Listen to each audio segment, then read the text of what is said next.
fiha wa yastau'ibu jami'a awqatihi fil istinja wa ghasli siyab wa tanzifiz zahir wa talabil miyahil jariyatil katsirah zannan minhu bihukmil waswasah wa takhabbulil aqli anna taharatal matlubah asyarifata hiya hadhihi faqat wa jahalatan bi siratil awwalin wa istighraqihim jami'al hammi wal fikri fi tathhiril qalbi wa tasahulihim bi amri zahir. Nah, akibat bahwa dia hanya mengerti arti suci itu hanya zahir. Intinya pahamnya bahwa bersuci itu hanya zahir. Hanya suci dari najis, suci dari kotoran, suci dari hadas. Nah, akibat itu pemahamannya, maka jadilah dia sangat memperhatikan pada yang demikian itu.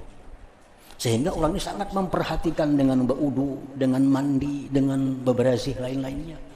Dan menghabiskan kebanyakan waktunya pada istinja, mencuci pakaian, membersihkan zahir, mencari air-air yang mengalir yang banyak.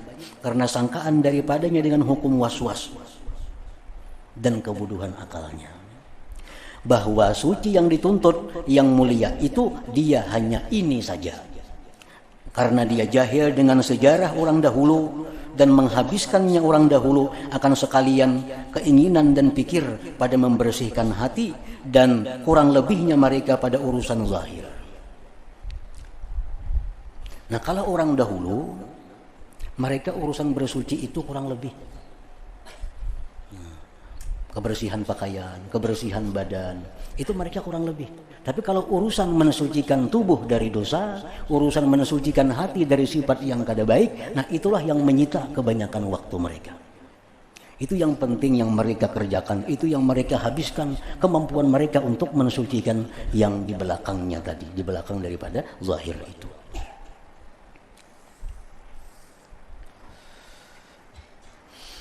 Hatta anna Saya sudah muak mencoba Umar radhiyallahu anhu ma'a uluwi mansibihi tawadda'a min ma'in bi jurratin nasraniyah.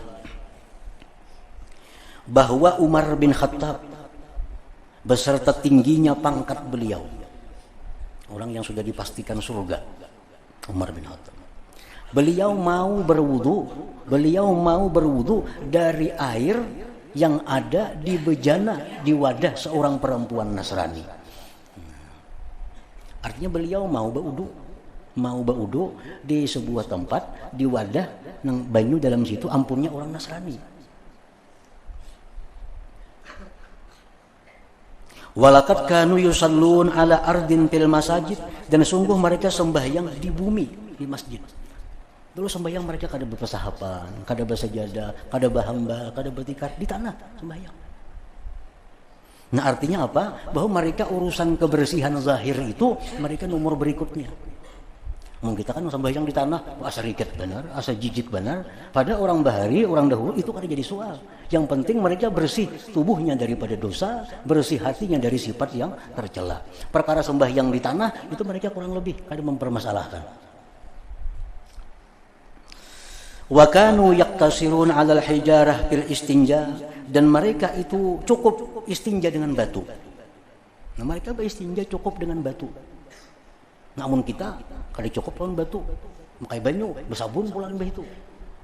Artinya menunjukkan bahwa perhatian kita ini banyak kepada kebersihan yang zahir. Nah, kebersihan yang zahir yang nampak melupakan kebersihan yang lebih penting, yaitu kebersihan anggota dari dosa, kebersihan hati daripada segala sifat yang tercela. Fakanat inayatuhum kulluhum binadhafatil batin, dan adalah perhatian mereka seluruhnya tentang kebersihan batin.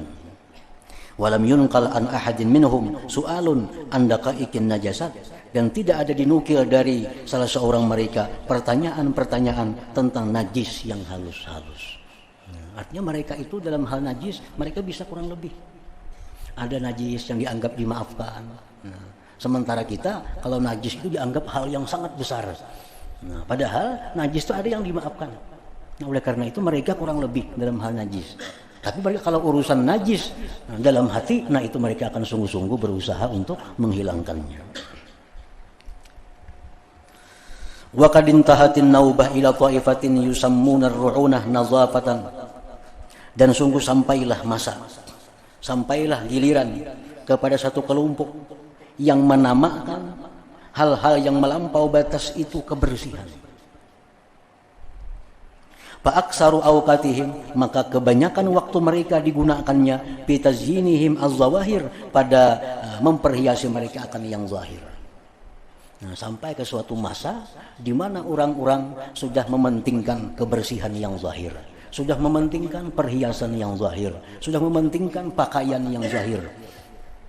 Tapi alil masyitah bi'arusiha, seperti perbuatan tukang sisir dengan pengantinnya. Wal batinu kharabun, sedangkan hatinya rubuh, masyhunun dipenuhi bi khaba'is al-kibri, dengan kotoran-kotoran kesombongan, wal ujubi ujub, wal jahli jahil, wal riya riya, wan nifaq, dan kemunafikan. Wala yastankiruna dzalik, mereka tidak mengingkari yang demikian, wala yata'ajjabuna minhu, dan mereka tidak takjub dari yang demikian itu. Jadi ada satu masa yang sampai di masa itu bahwa manusia itu hanya memperhatikan yang zahir. Kayak apa muka ini supaya bersih dilihat orang, supaya mencilang muka. Nah, kayak apa rambut supaya bagus, kayak apa pakaian supaya bagus.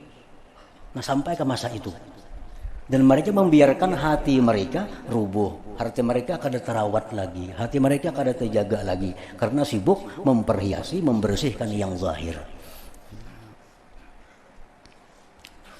Walau iktasara muqtasirun 'alal istinja bil hajar aw shalla 'alal ardi min ghairi sajadah mafrusa aw tawadda'a min aniyati kafirin aqamu 'alaihi al-qiyamah wa shaddu 'alaihi an-nakir wa laqabuhu bil kadhir.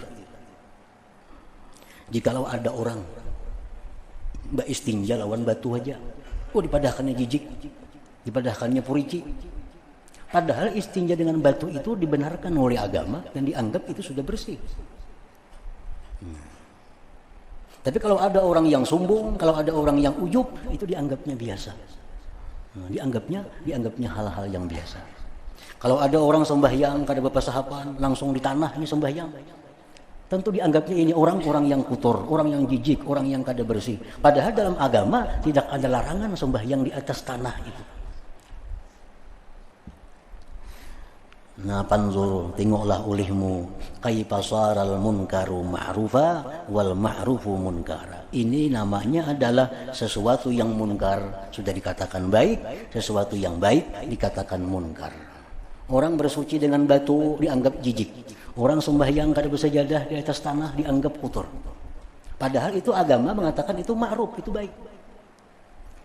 Nah, justru kalau orang yang ada sombong, ada riya, ada angkuh, itu yang dianggap munkar oleh agama. Nah, sementara mereka menganggap itu hal yang biasa.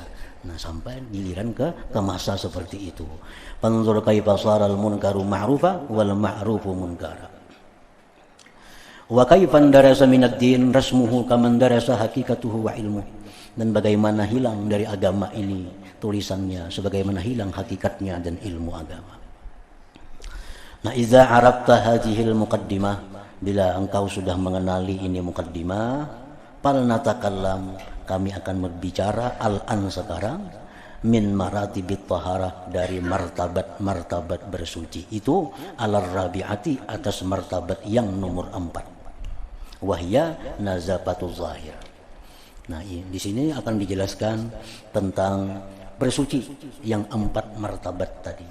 Nah, pertama-tama Sidin akan menerangkan, pengarang akan menjelaskan dulu martabat yang paling rendah, martabat bersuci yang paling rendah, yaitu bersuci zahir. Nah, bagaimana zahir ini sudah dikatakan suci oleh agama, bagaimana batin zahir ini dianggap bersih oleh agama. Nah, bila agama sudah menganggap zahir ini bersih, itu sudah cukup, artinya bersih. Panakul taharatuz zahir salah satu aksam. Sucinya zahir itu ada 3 macam lagi. Taharatun anil khabath. Pertama, suci zahir daripada najis. Bersih zahir daripada najis.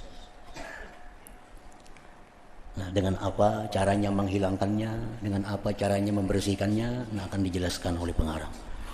Yang kedua, wa taharatun anil hadas, suci daripada hadas. Bagaimana orang yang berhadas besar supaya jadi suci? Bagaimana orang yang berhadas kecil supaya jadi suci? Nah, akan diterangkan dengan apa bersucinya itu. Yang ketiga, wa taharatun, suci an fadalatil badan, daripada yang lebih-lebih di badan, kotoran-kotoran badan. Wahiyallati tahsulu, itu suci daripada yang lebih di badan tadi, bil qalmi, dengan dipotong. Nah, kayak kuku, nah itu kan dipotong. Kuku tuh panjang. Nah, itu agama menganggap itu kada baik, rigat. Nah, orang-orang yang buta mata hatinya menganggap kuku panjang itu biasa aja, kan kebalik tuh. Kuku panjang. Agama ada membicarakan itu dan mengatur itu, berapa hari sedang dipotong kuku itu. Nah, wal istihmam, dengan mandi, wastihmalin nurati, menggunakan nurah kapur, wal khitan, dan bersunat, wa ghairiha, dan selainnya. Nah, jadi dalam bab yang pertama ini nantinya pengarang akan membicarakan tentang bagaimana caranya membersihkan zahir daripada najis, daripada hadas, dan dari kotoran-kotoran di badan. Itu yang pertama beliau ceritakan, terangkan. Karena kada akan bisa kita naik ke martabat kedua kalau yang pertama ini belum biris. Kada akan bisa naik ke martabat ketiga, yang kedua belum biris. Nah, jadi oleh karena itu beliau akan memulai dengan yang paling rendah, yaitu suci zahir.